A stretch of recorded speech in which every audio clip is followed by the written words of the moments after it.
The Gospel of our Lord Jesus Christ according to Matthew chapter 6, beginning at the 19th verse. Jesus said to his disciples, "Do not store up for yourselves treasures on earth, where moth and decay destroy, and thieves break in and steal. But store up treasures in heaven, where neither moth nor decay destroys, nor thieves break in and steal. For where your treasure is, there also will your heart be. The lamp of the body is the eye. If your eye is sound, your whole body will be filled with light. But if your eye is bad, your whole body will be in darkness. And if the light in you is darkness, how great will the darkness be?"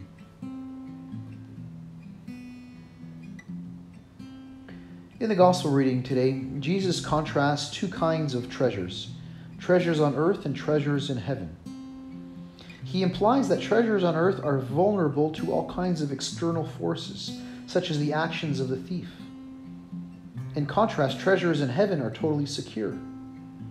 Elsewhere in the Gospels, Jesus speaks of being rich in the sight of God, which is equivalent to storing up treasures in heaven. Jesus is saying that it is not earthly treasures and possessions that make our life secure, but being rich in the sight of God. The one person who was supremely rich in the sight of God was his Son, Jesus.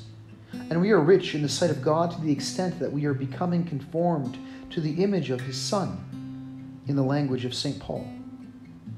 Jesus shows us what being rich in the sight of God looks like.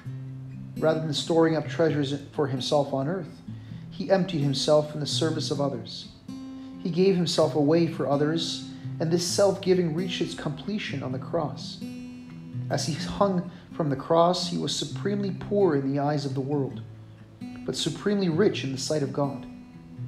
Insofar as we allow the risen Lord to live out his self-giving love in our lives, we too will be rich in the sight of God, and our lives will be truly secure.